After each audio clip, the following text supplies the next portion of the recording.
എനിക്ക് ഏറ്റവും ഇഷ്ടമുള്ള നമ്മുടെ യുവ നേതാക്കളിലൊന്നാണ് ഫാത്തിമ തെഹലിയ. വളരെ വൈബ്രൻ്റ് ആണ്, വളരെ പ്ലൂറലിസ്റ്റിക് ആണ്, എല്ലാ ജനവിഭാഗങ്ങളെയും ഇൻക്ലൂസീവായി പോകുന്ന വ്യക്തിയാണ്. ഫാത്തിമ തെഹലിയ ഒരു വിളക്ക് കത്തിച്ചതിനെ കുറിച്ചുള്ളൊരു വിവാദം ഞാൻ ഈ അടുത്തിടയ്ക്കാണ് ശ്രദ്ധിച്ചത്. 2-3 ദിവസം മുമ്പാണ് ഉണ്ടായത്. പക്ഷേ ഇന്ന് ഒരു വാർത്ത ഞാൻ കാണുകയുണ്ടായി. അതാണ് ഈ വീഡിയോ ചെയ്യാൻ ആധാരം. സമസ്ത നേതാവ് ഫാത്തിമ തെഹലിയെക്കുറിച്ച്, അതായത് വിളക്ക് കത്തിച്ചാൽ ഒരു മുസ്ലിം അങ്ങനെ പ്രവർത്തിച്ചാൽ അത് ഇസ്ലാമിൽ നിന്ന് പുറത്തു പോകാൻ കാരണമാകും. ലീഗ് MLA ഫാത്തിമ തെഹലിയക്കെതിരെ സമസ്ത നേതാവ് എന്നൊരു വാർത്ത കണ്ടു. യഥാർത്ഥത്തിൽ വിളക്ക് കത്തിക്കാമോ, അല്ലെങ്കിൽ മുസ്ലിം ക്രിസ്ത്യൻ സമൂഹങ്ങൾക്ക് വിളക്ക് കത്തിക്കാമോ, വിളക്ക് കത്തിക്കുന്നതിന് എന്തെങ്കിലും പ്രശ്നമുണ്ടോ, സഹോദര സമുദായങ്ങളുടെ അത്തരം കാര്യങ്ങളിൽ നിന്ന് ഇൻസ്പയർഡ് ആയ കോമൺ കൾച്ചർ ഫോളോ ചെയ്യുന്നതിന് തെറ്റുണ്ടോ തുടങ്ങിയ കാര്യങ്ങളാണ്. ഇദ്ദേഹത്തെ, ഫാത്തിമയെ വിമർശിച്ചിരിക്കുന്നത് സമസ്ത നേതാവ് ഹമീദ് ഫൈസി അമ്പലക്കടവാണ്. അപ്പോൾ അദ്ദേഹത്തോട് എല്ലാവിധ ബഹുമാനത്തോടും തന്നെ വിയോജിച്ചുകൊണ്ട് പറയട്ടെ, നമ്മുടെ നാടിൻ്റെ ഏറ്റവും വലിയ മഹത്വം ഈ ബഹുസ്വരതയാണ്. അതായത് സ്വന്തം വിശ്വാസത്തിൽ അടിയുറച്ച് നിന്നുകൊണ്ട് തന്നെ സഹോദര സമുദായങ്ങളുടെ, അല്ലെങ്കിൽ എല്ലാ കോമൺ എന്ന് പറയുന്നൊരു കാര്യം നമുക്ക് പിന്തുടരാൻ കഴിയുന്നു എന്നുള്ളതാണ്. അതിൻ്റെ ഏറ്റവും വലിയ തെളിവാണ് ഇത് ഇന്ത്യയിലെ ഏറ്റവും പ്രാചീന പള്ളികളിലൊന്നാണ്. ഇത് ചേരമൻ പെരുമാൾ മസ്ജിദാണ്. ഇന്ത്യ കണ്ട ഏറ്റവും വലിയ പ്രസിഡന്റിൽ ഒരാളായ ഡോക്ടർ APJ അബ്ദുൽ കലാമൊക്കെ അവിടെ ഒന്ന് പ്രാർത്ഥിച്ചിരുന്നു. നമ്മുടെ വിശ്വാസപ്രകാരം, കേരളത്തിൻ്റെയും നമ്മുടെ ചരിത്ര വിശ്വാസപ്രകാരം പ്രവാചകൻ മുഹമ്മദ് നബി സല്ലല്ലാഹു അലൈഹി വസല്ലത്തിൻ്റെ കാലത്ത് തന്നെ ഉള്ള പള്ളിയാണ്, അല്ലെങ്കിൽ ആ കാലഘട്ടത്തിനോടടുത്ത് വിശുദ്ധ മക്കയും മദീനയും കഴിഞ്ഞ് ലോകത്തിലെ ഏറ്റവും പ്രാചീനമായ പള്ളികളിൽ ഒന്നാണ്. നമ്മുടെ ചേരമൻ രാജാവ് മക്കത്ത് പോയി പ്രവാചകനെ കണ്ടിട്ട് തിരിച്ചു വന്ന് അതിൻ്റെ ഭാഗമായി ഉണ്ടായ പള്ളി എന്നൊക്കെയാണ് വിശ്വാസം. അവിടെ നിൽക്കുന്നത് ഏറ്റവും വലിയ വിളക്കുകളിലൊന്നല്ലേ. ഈ വിളക്കെന്ന് പറയുന്നത്, പണ്ടത്തെ കാലത്ത് നമുക്ക് ലൈറ്റോ കാര്യങ്ങളോ ഒന്നും ഇല്ലല്ലോ, അല്ലെങ്കിൽ ട്യൂബ് ലൈറ്റ് ഇല്ല, ബൾബില്ല. അപ്പോൾ ആ ട്യൂബും ബൾബും ഇല്ലാത്തതുകൊണ്ട് വെളിച്ചം പകരുന്നു എന്ന അർത്ഥത്തിൽ മാത്രമാണ് അത് ചെയ്യുന്നത്. ഇനി എൻ്റെ അഭിപ്രായത്തിൽ ഫാത്തിമ ചെയ്തതിന് യാതൊരു തെറ്റുമില്ല, അത് സ്വാഗതാർഹമാണ്. എനിക്കൊന്ന് പേരാമ്പ്രയിലെ ഏതോ ഒരു റെസ്റ്റോറൻറ്റ് എന്തോ ആണ്. ഇത് അതായത് ക്രിസ്ത്യൻ, ജൂത, ഇസ്ലാമിക വിഭാഗങ്ങൾക്ക് ഈ ഏകദൈവ വിശ്വാസം വളരെ സ്ട്രോങ് ആണ്. അത് ഓരോരുത്തർക്ക് ഓരോ ഫ്രെയിം വർക്കാണ്. മോണോതീസം എന്നാണ് ഇതിനെ പറയുക, അല്ലെങ്കിൽ ഏകദൈവ വിശ്വാസം. അതിൻ്റെ ഫലമായി ഇതര സമുദായങ്ങളുടെ ദൈവസങ്കല്പങ്ങളെയും മറ്റും സ്വീകരിക്കരുത് എന്നൊരു നിഷ്ഠ അവർക്കിടയിലുണ്ട്. അതിലൊരു തെറ്റുമില്ല, അത് അവരുടെ വിശ്വാസം. ഹിന്ദുക്കൾ അങ്ങനെയല്ല. ഹിന്ദുക്കൾ ഞങ്ങൾ കൂടുതൽ ഒരു പ്ലൂറലിസ്റ്റിക്കും പോളിതീസ്റ്റിക്കുമായ ഫ്രെയിം വർക്കാണ്. അപ്പോൾ ഈ 2 ഫ്രെയിം വർക്കുകൾ വ്യത്യാസമാണെന്നുള്ള കാര്യം സത്യമാണ്. എന്നാൽ യഥാർത്ഥത്തിൽ ഇവിടെ സംഭവിച്ചത് എന്താണ്? അവിടെ ചെല്ലുമ്പോൾ ഏതെങ്കിലും അമ്പലത്തിൽ പോയാണോ ഉദ്ഘാടനം ചെയ്യുന്നത്? അല്ല. പകരം എന്താണ് ഇൻറ്റൻഷൻ, നിയത്ത്, അല്ലെങ്കിൽ soul of any action is intention എന്ന് പറയാറ്.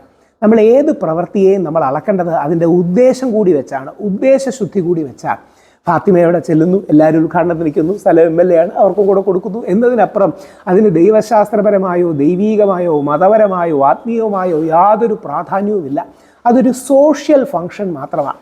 നമ്മുടെ നാട്ടിലെ വിദേശത്തെ അറബ് രാജ്യങ്ങളിൽ നിന്ന് ആൾക്കാർ വരുമ്പോൾ, അതായത് UAE എന്നോ സൗദി അറേബ്യയിൽ നിന്ന് ആൾക്കാർ വരുമ്പോൾ നമ്മുടെ രീതിയുടെ ഭാഗമായിട്ട് അവർ വിളക്ക് തെളിയിക്കാറില്ലേ? അല്ലെങ്കിൽ നമ്മളിപ്പം കേക്ക് കട്ടിങ് ക്രിസ്ത്യൻ സമൂഹത്തിൻ്റെ പശ്ചാത്തലത്തിൽ നിന്നാണ് വന്നത്. നമ്മൾ സൺഡേ സെലിബ്രേറ്റ് ചെയ്യുക, അല്ലെങ്കിൽ സൺഡേ അവധിയായിട്ട് ആഘോഷിക്കുന്നത്, ഹാപ്പി ക്രിസ്മസ് ഇടുന്നത്. ഞാനൊരു ഹിന്ദു ആക്ടിവിസ്റ്റാണ്. എൻ്റെ വീട്ടിൽ എല്ലാ വർഷവും ഏറ്റവും നല്ല രീതിയിൽ ക്രിസ്മസ് ആഘോഷിക്കാറുണ്ട്. ഞങ്ങൾ വലിയ ക്രിസ്മസ് സ്റ്റാർസൊക്കെ ഇടാറുണ്ട്, പുൽക്കൂട് ഒരുക്കാറുണ്ട്. അതൊക്കെ ഒരു കോമൺ കൾച്ചറിൻ്റെ ഭാഗമാണ്. സമാനമായി മുസ്ലിം കൾച്ചറിൽ നിന്ന്, ക്രിസ്ത്യൻ കൾച്ചറിൽ നിന്ന്, ഹിന്ദു കൾച്ചറിൽ നിന്ന് ഒരുപാട് കോമണാലിറ്റികൾ ഉണ്ടായിട്ടുണ്ട്. ആ കോമണാലിറ്റികളെ നമ്മൾ ആഘോഷിക്കുകയാണ് ചെയ്യേണ്ടത്. വിളക്ക് കത്തിക്കുന്നതോ, നാട മുറിക്കുന്നതോ, കേക്ക് കഴിക്കുന്നതോ, സൺഡേ അവധിയായിട്ട് സെലിബ്രേറ്റ് ചെയ്യുന്നതോ, അല്ലെങ്കിൽ ഇതെല്ലാം കോമൺ ഒരു കൾച്ചറിൻ്റെ ഭാഗമാണ്. മുസ്ലിം സുഹൃത്തുക്കൾ സ്കൂളിൽ പോകുമ്പോൾ ഉച്ചയ്ക്ക്, നമ്മുടെ വെള്ളിയാഴ്ച ഉച്ചയ്ക്ക് ഒരു നമസ്കാരത്തിന് പോകുമ്പോൾ എല്ലാവർക്കും ആ സമയം എക്സ്റ്റെൻഡ് ചെയ്ത് കൊടുക്കാറുണ്ട്, അല്ലെങ്കിൽ അവധി പോലെ കൊടുക്കാറുണ്ട്, അല്ലെങ്കിൽ ആ സമയം ക്ലാസ്സുകൾ വെക്കാറില്ല, അവർ തിരിച്ചു വന്നതിന് ശേഷം വെക്കാറുണ്ട്. ഇതൊക്കെ ഒരു ബഹുസ്വര സമൂഹത്തിൻ്റെ തുടിപ്പുകളാണ്. അതിനെ നമ്മൾ സെലിബ്രേറ്റ് ചെയ്യാണ് വേണ്ടത്. അതുകൊണ്ട് ഈ വിഷയത്തിൽ ഫാത്തിമയ്ക്ക് പൂർണ്ണ പിന്തുണയാണ്. ഫാത്തിമ തിരഞ്ഞെടുത്തൊരു, എനിക്ക് തോന്നുന്നു മുനീർ സാഹിബ് അടക്കം പലരും ഈ പാത തന്നെയാണ് തിരഞ്ഞെടുത്തിട്ടുള്ളത്. അത് പലപ്പോഴും മുസ്ലിം സമൂഹത്തിലുള്ളൊരു അരക്ഷിത ബോധം എന്ന് പറഞ്ഞാൽ, അങ്ങനെ ചെയ്തു കഴിഞ്ഞാൽ ചില ആൾക്കാരത് ഹിന്ദു ആചാരങ്ങൾ പിന്തുടരുന്നു എന്നൊരു രീതിയാകുമോ എന്നുള്ളതാണ്. അങ്ങനെയല്ല. എല്ലാ മതങ്ങളിൽ നിന്നും എല്ലാ വിശ്വാസധാരകളിൽ നിന്നും നമ്മുടെ നാടിന് കുറച്ച് പൊതു കാര്യങ്ങൾ ഉണ്ടായിട്ടുണ്ട്. നാടമുറുക്കി ഏതിയെന്നൊന്നും എനിക്കറിയില്ല. നാടമുറുക്കി ഒരു രീതിയാണ്, ഇപ്പം കമ്പ്യൂട്ടറിൽ ക്ലിക്ക് ചെയ്ത് സ്റ്റാർട്ട് ചെയ്യുക ഒരു രീതിയാണ്, അല്ലെങ്കിൽ ഒരു ഉദ്ഘാടനം മാത്രമാണ്. അതിനെ ദൈവശാസ്ത്രപരവും മതപരവും ആത്മീയവുമായ യാതൊരു കാര്യങ്ങളുമായി കൂട്ടിക്കെട്ടേണ്ട കാര്യമില്ല. അതുകൊണ്ട് ഫാത്തിമയ്ക്ക് തീർച്ചയായിട്ടും വിളക്ക് തെളിയിക്കാം. ഫാത്തിമയ്ക്ക് വിളക്ക് തെളിയിക്കാം. നമുക്കെന്ന് പറഞ്ഞാൽ എല്ലാവർക്കും ക്രിസ്മസ് സെലിബ്രേറ്റ് ചെയ്യാം, ഹാപ്പി ക്രിസ്മസ് പറയാം, ഹാപ്പി ഓണം പറയാം, ബക്രീദ് ആഘോഷിക്കാം, സഹോദര സമുദായങ്ങൾക്ക് നമ്മുടെ മുസ്ലിം സമൂഹത്തിൻ്റെ കൂടെ ഒരു ദിവസമോ 2 ദിവസമോ നോമ്പെടുക്കാം.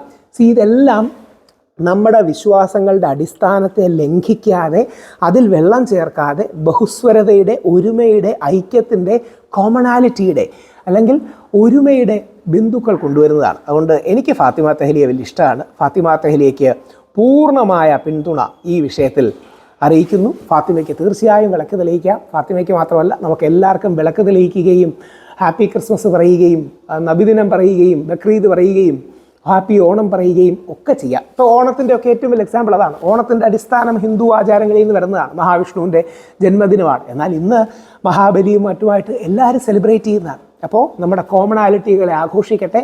ഫാത്തിമയും സന്ദീപ് വാര്യരെയും ജോയിയെ പോലുള്ള നമ്മുടെ യുവ നേതാക്കൾ നമ്മളെ നയിക്കട്ടെ. God bless.